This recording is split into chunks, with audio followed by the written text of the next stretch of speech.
Magandang umaga po sa ating lahat. Maraming salamat sa pagpunta at pagdalo sa ating service. Nakita ko rin marami tayong kabataan na andito ngayon. Diba? Welcome sa inyo. Salamat for joining us.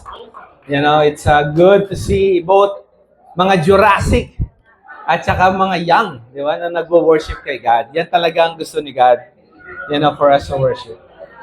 You know, kanina sabi ni Derek, February na, di ba? Araw ng, for some reason, pumasok sa akin, araw ng mga patay. Tapos, sabi ko, araw ng mga patay? Yung pala patay yung love life.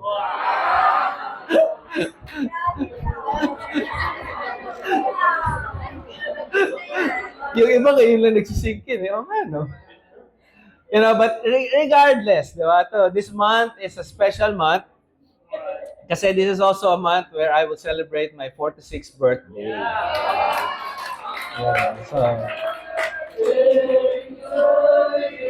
Maraming salamat po. Naku, ganun pa. You, ha? Ano na? Yeah, but again, good morning everyone. Magandang umaga sa inyo. I hope you're excited to worship God this morning. Tama si Derek, February na at 11 months na lang, 2027 na. Yung iba mo muna ko yan, ang haba. Yeah. So, sige, bago tayo maging stand-up comedian dito, mag-pray muna tayo. We can go straight to the message. Let's pray. Maraming nasalangit, God. We just want to approach your throne, your presence, God, with confidence and joy.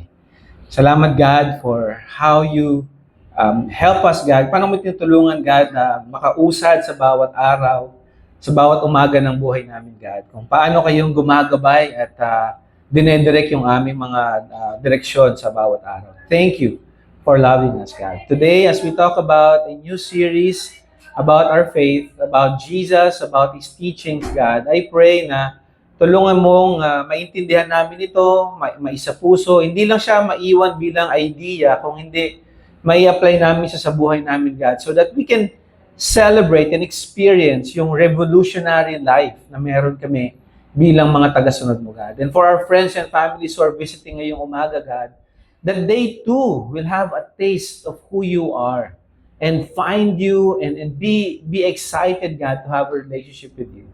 Salamat, Ama, yung po ang dahilan kung bakit kami nandito. Not for our own pleasure, not for our own sake, but for your glory and your honor. May your words be preached this morning and only your words. In Christ we pray. Amen. So gaya ng prayer ko, ngayong February, magsisimula tayo ng bagong series. And kung naalala nyo last year, we talked about, naalala nyo pa yung pinag-usapan natin last year? Sermon on the Mount. Diba? Pinag-usapan natin yung Sermon on the Mount. And I don't know about you, but that was really transformational para sa akin. Kasi, biruin mo, ilang months nating binuno yun. At ang goal natin is mapalabas yung teaching ni Jesus at makita kung paano natin to i-apply sa buhay natin. Kasi yun talaga ang hamon, mga kapatid. Every time we open the Bible, when we talk about Jesus, yung Word ni God, hindi pwedeng dito lang siya kasi mararamdaman mo na maganda yung feeling kapag pinag-usapan si Jesus. Pero yung power, makikita mo kapag nai-apply na sa buhay natin. So today, as we start a new series, we'll call this The Parables of Jesus, Revolutionizing Our Lives with God. So ngayong from February, most likely hanggang May, pag-uusapan natin lahat ng parables ni Jesus. Yan. Mag-spend tayo ng time para intindihin to, tignan natin. Kasi alam ko yung iba dito very familiar na. Pero I hope na kapag binalikan natin, may bago tayong mahukay na wisdom na pwede natin gamitin sa pang-araw-araw.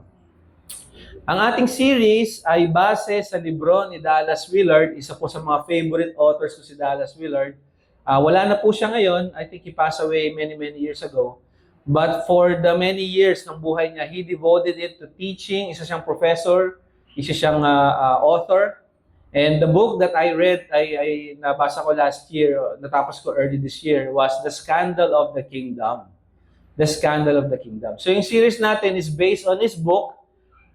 Kung mahilig kayo magbasa or may resources kayo, may Kindle kayo or may Amazon kayo, you can Look at this book. Wala siya atang ang local na copy, but if you can have a copy, this is a good devotional book. Kasi i-go through niya lahat ng parables ni Jesus. And kung titingnan natin, parang ang dami na hiwa-hiwalay. Pero sa totoo lang, yung parables ni Jesus, lahat siya connected. At ang ipinapakita nun, paano ba, kapag naintindihan natin yun, magbabago yung buhay natin. Yung pananaw natin, yung pakikitungo natin sa bawat isa.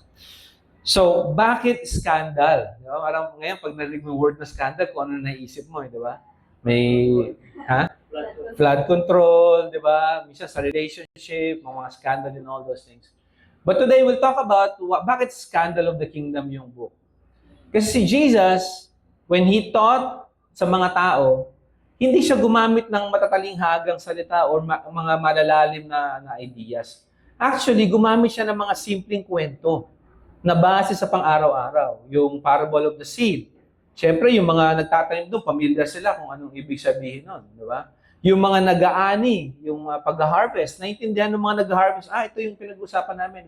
So, Jesus can use the common things sa panahon natin, and He will be able to come up with a message that would strike their hearts. So kaya siya scandal kasi sometimes the way Jesus taught, irrational siya sa mga pandinig ng mga tao. Kaya nga yung mga Pharisees, yung mga teachers of the law, nagre-react sila kay Jesus kasi kami ba yung pinapakinggan mo dyan? I mean, nagre-react sila kasi iba talaga when Jesus spoke and taught nung time na yun. Another reason why it's a scandal kasi yung pag kinonsider natin yung pagmamahal ng Diyos at yung mercy niya noon hanggang ngayon, parang iisipin mo, paano ako napatawad ng Diyos? Meron ba kayong ganun feeling? Parang sa lahat ng mga nagawa kong kalokohan sa iyo, God, sa lahat ng pain na naidulot ko sa iyo, andito ako pinapatawad mo pa rin. Diba? So ganun yung ano niya. So irrational siya. Meron tayo strike 1, strike 2, strike 3. Wala na. You're out. Diba? To protect ourselves, right? But Jesus, I don't know kung nakakailang strike na ako, to be honest. But God's kindness and mercy reminds me to focus on Him. Pangalawa, yung upside down nature ng kingdom ni God, baliktad. Yung mayayaman, tinatawag na mamuhay na mahirap. Yung mahirap, tinatawag na mamuhay ng mayaman. Hindi in a physical sense, but in a spiritual sense. Sa kingdom ni God, hindi patalinuhan, pagalingan, papugian, di ba, pagandahan. Kung sino ang sinasamba, siya ang dakila. Another teaching na baliktad, kung sino ang nagsisilbi, siya ang greatest sa kingdom ni God. Grabe, di ba? So, kaiba talaga yung message ng kingdom ni God. Kaya siya skandalo sa pandinig ng mga tao. Ito pa, yung kingdom ni God, hindi siya parating in the future pag nakapunta tayo sa langit. That's God's kingdom comprises of the heavens, the church. Pero it's in our reality now. We are part of God's kingdom now. We are not the kingdom of God, tayo lang, the church, or kahit sinong church, but we are part of a bigger dimension ng power ni God. And we will talk about that in a few moments. No? And also, yung message ni Jesus is revolutionary. Di ba? Mapanghimagsik yung mga salita ni Jesus na nakatago sa mga simpleng kwento. So, ganun siya. So, when we try to draw it out, maintindihan nyo bakit siya scandalous. Kasi hindi siya normal, hindi siya usual, hindi siya kung ano yung ginagawa ng mga tao. So, this is really exciting kasi si Jesus yung nagturo ng mga ito. So, lesson number 1, again, this series will run from ngayon hanggang May. And I want to lift up our teaching committee. Pasalamatan niyo naman yung mga kapatid natin sa teaching ko. Kasi inupuan namin to, nag-assign na kami, and we'll be studying the book together. So, today, the first lesson is the faith of Christ, ang pananampalataya ni Kristo. Sa Acts chapter 2, verse 41, we read at maraming instances sa Bible where people approach Jesus. No? Sabi sa verse 21, those who believe what Peter said were baptized and added to the church that day about 3,000 and all. When Jesus was here, nung panahon na yon, people will draw closer sa Kanya. They will approach Jesus kahit saan sila, kahit malayo sila, pupunta sila to get healed, na makarinig ng turo ni Jesus. Nung umakyat na siya sa langit, naiwan yung kanyang mga alagad, they continued the message.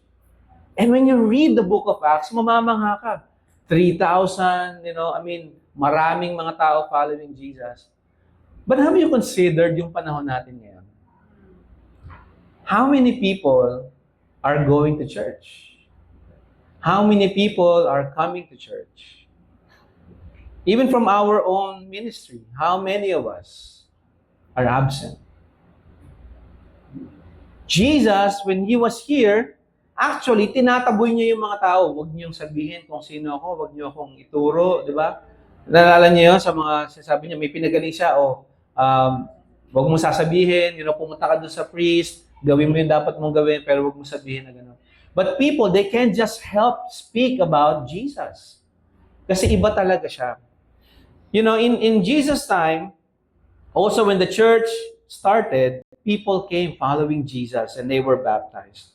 Pero ngayon, ang hirap na, parang yung mga tao hindi na sila madaling umattend. Of course, marami pa rin umattend at maraming churches yung nagsiservice even today.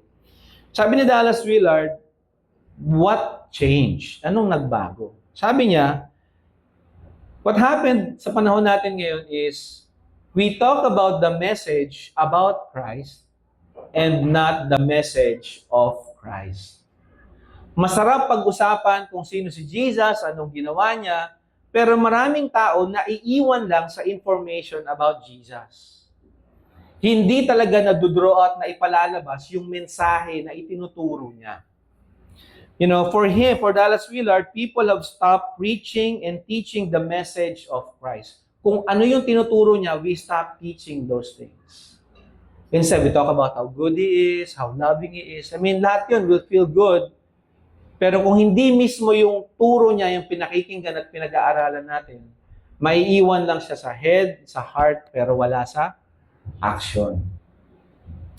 People love to talk about Jesus. Sa Facebook ngayon, pag nakita niyo, pag naka-open ka ng isa, sunod ng mga feeds mo, puro about Jesus, no? People love to talk about Jesus, His life, His power, but we fail to hear the real message of Jesus. Ano pa? Faith of Christ or faith in Christ. Sa tingin niyo, anong pagkakaiba dito? Faith of Christ, pananampalataya ni Kristo or pananampalataya kay Kristo? Anyone? What do you think is the difference here?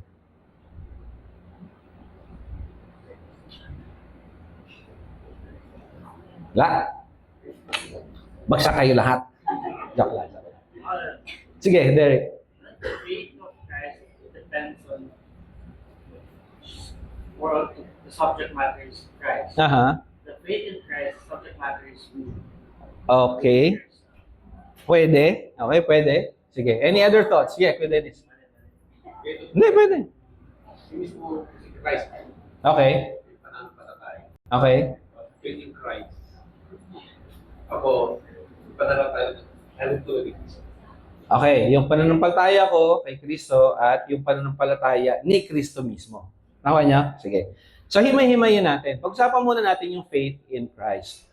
Both of them are good. Don't get me wrong. I'm not saying isa kanila ay mali. Walang mali sa kanilang dalawa. Pero tignan niyo yung progression. Yung faith in Christ, yun yung starting point. Kaya ka nandito, nag-study ka ng Bible, naintindihan mo yung mensahe at nag-decide ka to follow Jesus and was baptized, right? Now you have faith in Christ. Sa araw-araw, dumadalangin tayo, Panginoon, tulungan mo ako. Ang pananampalataya natin, hindi na sa sarili natin, right?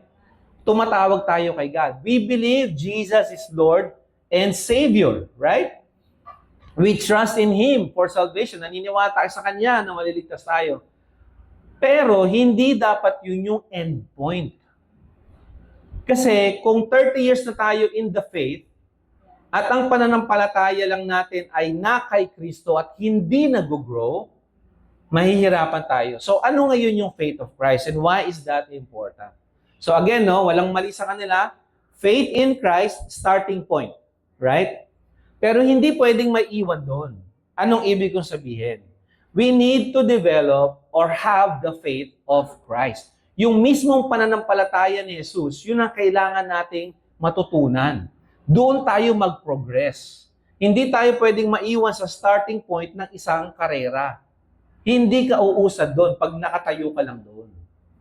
Faith of Christ means yung mismong pananampalataya na makikita natin habang pinag-aaralan natin si Jesus. Kung paano siya nagtitiwala sa Diyos. Yun ang papasok sa isip natin yung Garden of Gethsemane, right? Haharapin niya ang pinakamatinding pagsubok ng buhay niya.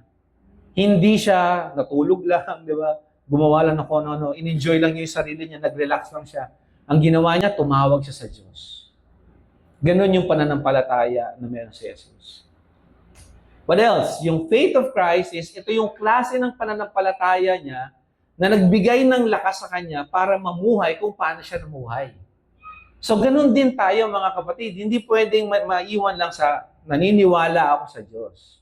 Nag-grow ba yung pananampalataya mo? Nahuhubog ba siya? Katulad ng kay Jesus. Amen? Are you excited about this, mga kapatid? Ako, I'm excited about this. Kasi maraming beses, ang automatic response ko is tumawag kay God pag may pangangailangan. Pero minsan, naiiwan doon. Hindi ko nakakalimutan ko yung mga lessons na itinuturo niya sa akin personally. So, ano ba ang faith of Christ? What is the faith of Christ? Basahin natin mga kapatid sa Mark chapter 4. Ito, familiar tong story na to. Mark chapter 4, mag-start tayo sa verse 35. Are you with me mga kapatid?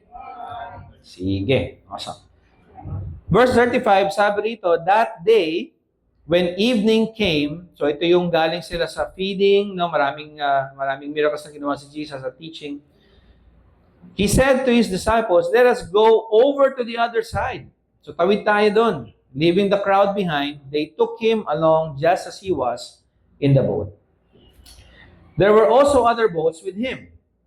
A furious squall or a terrible storm, yung biglang dumating na storm, came up and the waves broke over the boat so that it was nearly swamped. So muntik nang mapuno dahil sa lakas ng alon, sa lakas ng hangin. Jesus was in the stern. Nasa unahan siya or nasa dulo. Sleeping on a cushion, the disciples woke him and said to him, Teacher, don't you care if we drown? He got up, rebuked the wind, and said to the waves, Quiet! Be still. The wind died down, and it was completely calm. So verse 40, he said to his disciples, Why are you so afraid? Do you still have no faith? At this point, sa Mark chapter 4, pag binasa niyo 1, 2, 3, ang dami ng ginawang miracles ni Jesus doon. Marami na siyang healing. No? Marami silang na-experience sa experience nila with Jesus. So he asked him, bakit kayo takot na takot? Hindi pa ba kayo nagkakaroon ng pananampalataya or wala pa rin ba kayong pananampalataya? Verse 41, they were terrified and asked each other, Who is this? Even the wind and the waves obey him. Sino tong taong to na kahit na yung mga hangin at alon ay nakikinig at sumusunod sa kanya? That's the kind of faith Jesus had. You know, they were terrified, they were afraid, and here Jesus is just calm. He's just secure. Diba? Hindi siya fearful, hindi siya concerned about these things. You know, he had the confidence that we all need when we are in a similar situation. Ang sarap na may kasamang ganun, ano? Yung kahit na, kumbaga sa ano, papanik ka na, you know, alam mo na, papalpa ka na, you know, you're just so terrified, and then, yung kasama mo, ayan, problema, bahala dyan. Ano ba yan? I mean, ang sarap ng ganun, no? May ganun kang kasama ko. I'm just grateful for my wife, and I'd like to share that. Kasi, you know, for the last 20 years, marami na rin kaming storm na dinaanan. You know, kami personally, in our ministry, in our children. Yeah. But, you know, I'm just grateful na she's with me, you know. I have my wife with me. You know. Happy Valentine's.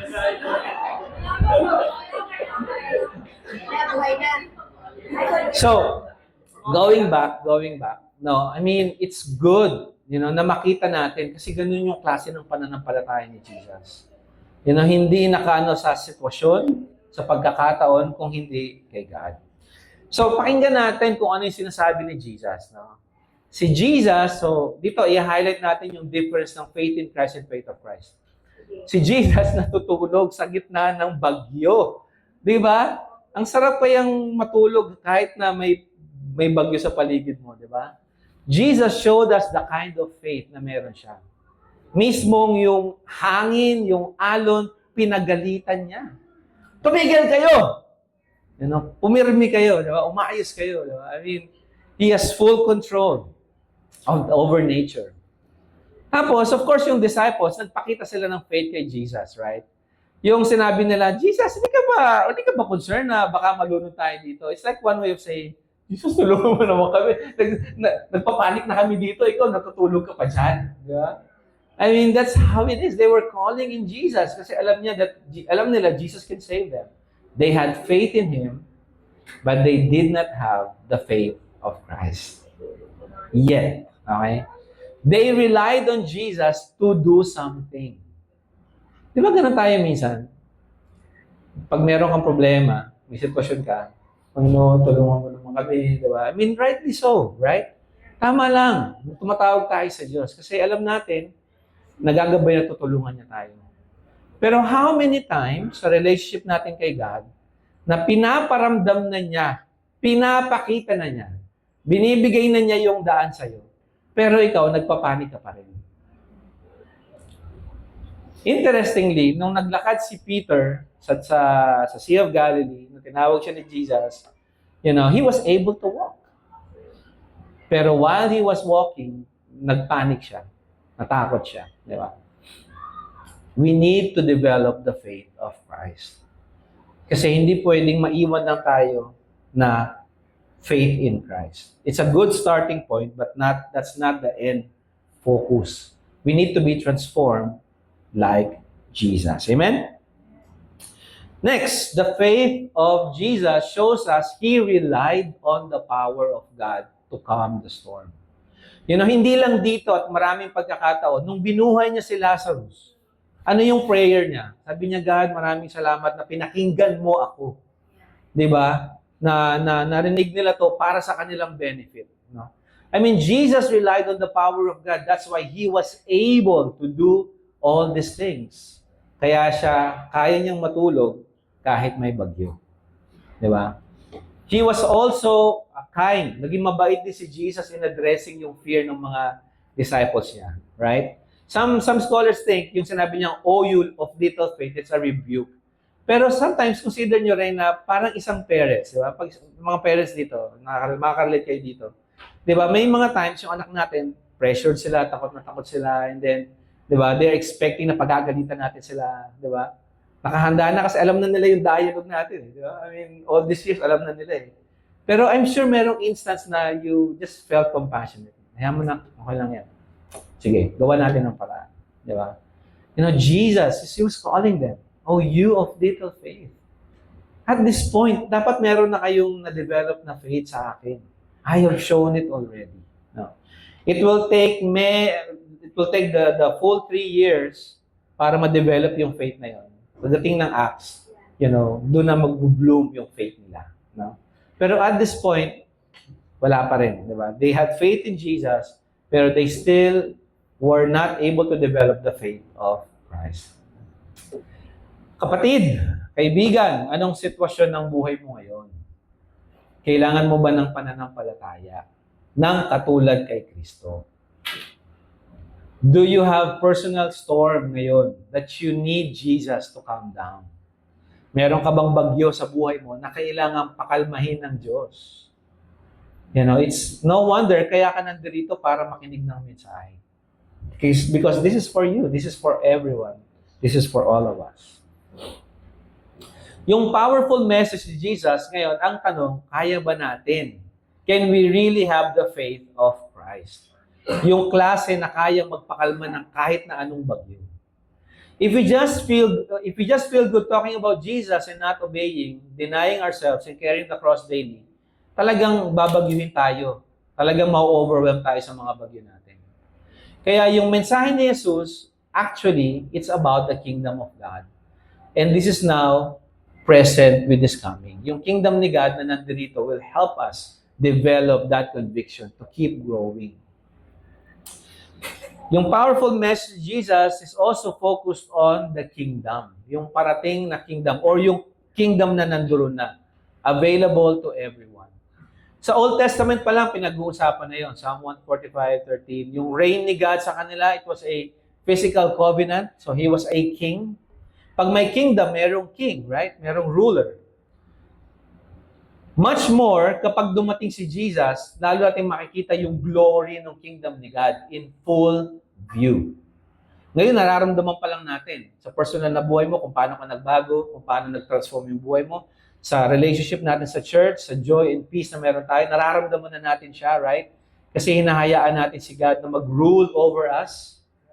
How much more kapag nakita mo nang bumababa si Jesus sa langit? Diba? Makikita natin yung full view ng glory ni Jesus. Sa Matthew 4:17, from then on, Jesus began to preach, repent of your sins and turn to God, for the kingdom of heaven is near. It's not near na paparating na siya, malapit na, it's near. It's already within you. I am here, within you. Malapit ako sa inyo. Sabi ni Dallas Willard, what is the kingdom of God? Ano daw yung kingdom ni God? It is the range of God's effective will. It exists whenever what God wants is actually done. Naintindihan niyo to, mga kapatid? Ano daw yung kingdom ni God? Yung kingdom ni God is where yung will niya nasusunod. It's not the place. It's not the church. It's not just the church. It's everywhere. Yung will ni God is fulfilled. Nakuha niya, mga kapatid? Basically, everything. The world goes around the way it is. Why? Nasa kamay ni God ang mundo. The universe is fine-tuned the way it is. Why? Because God created it. God designed it. You are alive because you are in the hands of God. So, in one sense, yung kingdom ni God is everywhere, is everything. Pero, when we think about our faith, our spirituality, itong ministry natin, the church and the heavens and all that, it is where yung effective will ni God is happening. Nangyayari kung ano yung gusto ni God.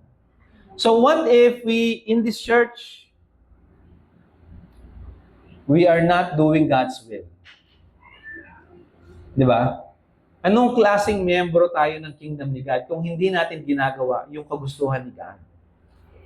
Kung hindi natin sinusunod yung mga katuruan niya at hindi natin ipinamumuhay. Kaya nga, kung tayo mismo nararamdaman natin na may bagyo or merong problema, may sitwasyon sa buhay natin, it's important that we remember the words of Jesus. Repent and turn to God. Because the kingdom of God is here. Tayo as disciples, we are the temple of God. He lives in us through the Spirit. Sa mga kaibigan namin na nandito, yung kingdom ni God, we are not saying kami lang ang church. We are not claiming we are the only church. What we are claiming is we want to be part of God's kingdom. We are part of God's kingdom. We are striving. We are trying very hard, to be righteous, to be holy. We mess up. We sin against God. But we don't stop there. We don't stop there. Kasi in the end, mga kapatid, itong karera na meron tayo, maikli lang to. Pero yung eternity, hindi mo masusukat yun. Walang hanggan yun. Right? So we want to ensure that in the church, yung will ni God is enforced. Hindi naman enforced, but it's actually done. Now all of us are striving to be more like Jesus. Sa Hebrews chapter 12, verse 28 to 29, sabi rito, since we are receiving a kingdom that is unshakable, ang kaharian na hindi magigiba, di ba? Unshakable. Let us be thankful and please God by worshiping Him with holy fear and awe, for our God is a devouring fire. God will devour us through the Spirit, yung faith, yung joy, and also if we rebel against Him, if we don't live the life Jesus calls us to live, there are consequences. And even if we hide it, dahil mahal tayo ni God, He will expose it. So I don't know about you, if there are things in your life na kailangang ilabas, kailangan ng tulong. Sabi nga kanina sa kwento, di ba? Kailangan pakalmahin ng Panginoon. Huwag na nating itago, mga kapatid. Kasi ang nakakatakot kapag in-expose niya. Di ba? Tingnan nyo na lang yung sa Ghost Project. Di ba? Ghost Projects. In-expose ni God yun. Grabe ang impact nun sa mga tao. Sa mga apektado, sa mamamayan, even doon sa mga tao ngayon na kinakasuhan dahil doon. Yung kanilang reputation, biglang, ang taas na tingin sa kanila, biglang bagsak ang reputation nila. I don't think many of you will vote those people kung tatakbo pa rin sila. I mean, really, it's scary na i-expose ni God yung sin na meron sa atin. Just recently, parang 2 minister at isang church yung nabalita ngayon na yung pastor had to step down kasi nakita siya na napipicture ng babae. Yung pinipicturean niya, and a staff saw it, reported him, he was disciplined, pero it seems like nag-happen pa rin, so he resigned. Si Philip Yancey, kung narinig niyo yung balita, he's a famous book author, magaganda yung theological, yung books niya, it's very faith-building, pero he confessed to having an 8-year extramarital affair. 8 taon, habang nagsusulat siya ng book. And alam niyo what was heartbreaking? Sabi niya, I'm retiring from the ministry work. Why? Because I have disqualified myself from the ministry. If we don't develop the faith of Christ, maniniwala lang tayo na kaya tayong ligtas ni Jesus, hindi natin kakayanin yung bigat ng temptation ng mundo. Yung evil, yung wickedness. Sa sunod lang tayo sa alon. Bakit? Kasi biruin mo ba naman, nasa cellphone mo na, pwede kang kumita ng pera sa paglalaro, sa pagsusugal. Maglalagay ka lang ng konti, papanalunin ka, di ba? And then papaldo ka, right? And then itatry mo na naman ulit. And then marirealize mo, yung napanalo mo, nawala. Yung pang-tuition mo, nawala. Or anything else na inipon mo, mawawala. Saan ka ba naman ngayon? I mean, lahat tayo may kanya-kanyang phones. We can hide. We can watch pornography on our own personal time. It's easy to hide, mga kapatid. So, kung yung faith natin lang ay in Christ, hindi siya nagiging of Christ, hindi natin na-imitate yung power, yung faith na meron siya, hindi natin kakayanin. Hindi natin kakayanin. Kasi yung mundo natin, pabigat siya ng pabigat. Pahirap siya ng pahirap. And of course, just recently nakita ko lang, yung mga leaders ng buong mundo, meron silang tinatawag na doomsday clock. Narinig niyo na ba yun? Doomsday clock. Parang it's a symbol where tinitingnan nila yung affairs ng mundo, yung nangyayari sa mundo, and titingnan nila kung gaano tayo kalapit sa total destruction.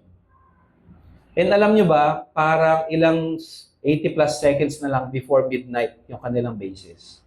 Ibig kong sabihin, habang lumalapit ka sa 12, you are getting closer for total destruction. Wars, nuclear, everything. Total destruction, annihilation. So, kung hindi talaga mag-grow yung faith natin, kung hindi siya magiging of Christ, hindi natin kakayanin. Hindi natin kakayanin. Sumusunod at nananampalataya ka pa ba kay Jesus, kapatid? Siya pa rin ba ang naghahari sa lahat ng area ng buhay mo? Yun yung kailangan nating balikan. Hindi tayo naglalaro ng church. This is real. So when you come here to worship, bago ka palang pumunta, ihanda mo yung sarili mo. Diba? You come here early, ready, humble, If there are things in your life, huwag mo nang hayaan magsimula yung service, maghila ka na ng kapatid. Bro, can I talk to you? Sis, can I talk to you? I need to confess something. Can you pray for me? Kasi mga kapatid, really, huwag nating hayaan na lumilipas lang yung mga oras at panahon na hindi tayo lumalago. Kasi kapag hindi hindi lumaki yung pananampalataya natin, tatalikuran natin si God. Kapag mahirap na yung buhay natin. Ganun lang talaga siya. So, I hope you get the heart why we need to grow as a church. Amen? Ang maganda nito, we can grow. Kaya natin. Si Jesus, marami siyang ginagamit na parables. Makikita natin yun. And later on, may parables about the seed. But the seed, alam niyo ba, the seed is powerful. Buto, kahit na anong buto, it's powerful. Within that seed, yung kakayahan at kapangyarihan na lumago. Wala kang gagawin, itatanim mo lang siya. Pag ang seed nalaglag sa lupa, anong gagawin niya? Yung outer shell niya, mabibiyak. Lalabas yung mga ugat. At siya mismo, kukuha siya ng nutrients. In short, yung seed is so powerful, alam niya kung ano yung kailangan niya. It's also powerful because kung ano siya, yun ang lalabas. Ang seed na nalaglag, ang buto ng mangga na nalaglag sa lupa, hindi siya magiging puno ng orange or apple. It's powerful. Within that seed, it contains everything it needs to transform. Kailangan lang niya ng tamang place kung saan siya ilalagay. And alam niyo kung anong ginamit ni Jesus sa seed? Saan niya inalintulad? Word ni God. Yung kingdom ni God. Yeah. So pag-uusapan natin yung later on. So that's how powerful it is. So even now, nakikinig tayo ng mensahe ni God, you feel like wala kayong masyadong nagigets, just let it sink in your heart. Kahit maliit lang yung na-touch sa heart mo ngayon, kapitan mo siya, hayaan mo siya na mapunta sa puso mo. Grateful ako nakita ko si RD. Nag-usap lang kami na short kanina. Si RD, nag-study siya ng Bible nung andito pa si Kuya Jel. Sabi niya, Kuya Nas, pasensya na, tutuloy ko na to, ganyan. Sabi ko, alam mo, yung seed ni God, ganun ang ginawa niya sa'yo. Naitanim siya eh. Hindi pwedeng hindi siya lumitaw. Bigyan lang natin ng time. So maybe now is the time na nag-uugat na. Lumalabas na yung ugat paunti-unti. That's how powerful it is. We are unworthy.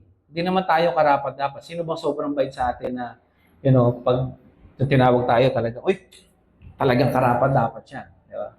Mukha lang mabait, marami. Ako, mukha lang mabait. Diba? Nagmamabait. Yan. At least honest yung iba. Right? Trying hard. Diba? Pero diba, we're not worthy. No one is worthy. Ito pa, yung access napakadali. We have God's words. We have each other. We need to grab this. Kailangan natin samantalahin na andito tayo pinag-usapan natin sa salita ng Diyos. At ito pa, ganun siya ka-accessible na kahit sinong tao. Sa panahon ni Jesus, yung may ketongin, yung mga demon-possessed, yung may mga disabilities, they were all welcome. They were all welcome sa kingdom ni God. God created us so that we can have an interactive, hindi siya static, interactive, we can talk to God, we can communicate kay God, experiential, hindi man natin nakikita or nahawakan si Jesus, nararamdaman natin na gumagalaw siya. No? God is waiting for you to join in His kingdom. So if you are our friends and family na umaattend, study the Bible. Kilalanin niyo si Jesus and you will understand what we're talking about. I want to close out with this passage and I want you to read this, basahin natin slowly and try nating i-digest in our hearts. Ano yung sasabihin na to sa heart mo? Kapitan mo siya, throughout the week. Sa John chapter 1, verse 16 to 17. The Word became flesh. Ang Word daw, ang salita ay naging katawan, and made His dwelling among us. Nanahan siya sa atin. We have seen His glory, the glory of the one and only Son, who came from the Father, full of grace and truth. In short, nakita natin yung Word, naging si Jesus, nagkatawang tao siya. Nakita daw ni John at ng iba pa yung kanyang kaluwalhatian. Nanggaling siya sa Ama, punong-puno ng grasya at katotohanan.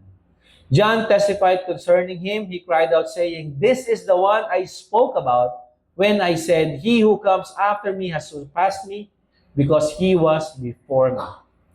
Out of his fullness, we have all received grace in place of grace." Ang galing, ano? Awa ng Diyos, habag ng Diyos, na patuloy pa rin nating natatanggap. Na ibigay na, patuloy pa rin binibigay sa atin.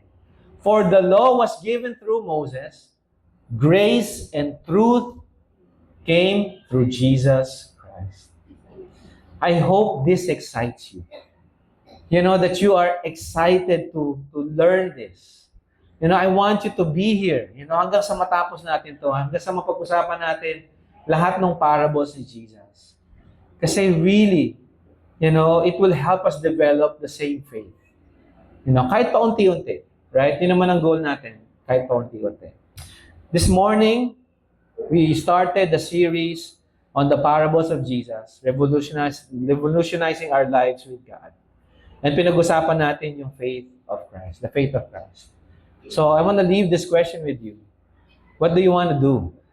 If you are a disciple today, meron ka ng faith in Jesus. Right? Meron kang faith kay Jesus. Amen? You need to level up. You need to level up. You need to grow and imitate and have that faith na meron siya.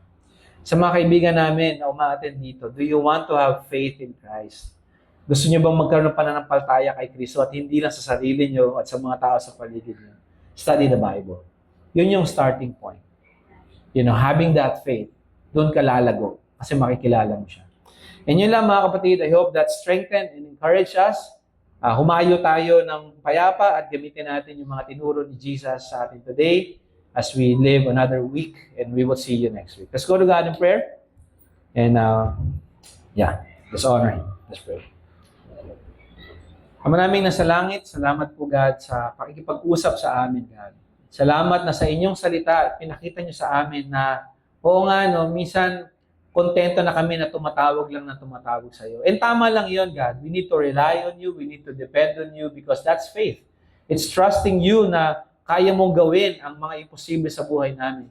Pero God, naniniwala din kami na dahil sa inyong salita, tinutulungan nyo kaming maunawaan. Hindi pwedeng maiwan lang doon. Kailangan lumago kami na habang nakikilala ka namin, God, habang natututo kami sa inyong salita, God, na nakukuha din namin yung pananampalataya mo. Na-imitate namin kung paano ka mag-rely kay God, kung paano mo harapin yung sitwasyon, kung paano kami kumilos bilang mga tao sa panahon namin na maraming challenges. Tulungan nyo kami. Kailangan namin ang gabay ninyo, God. So maraming salamat, God. We pray for this series from February to May, God. I pray for all the speakers na gagamitin mo to speak. May you move in their lives. May you strengthen them, prepare them for this role also to preach your word. Salamat po, God. Thank you for everyone who are in here. Yung mga kapatid namin na wala dito, may you be with them and guide them also. Salamat po, God. We love you so much. In Christ we pray. Amen.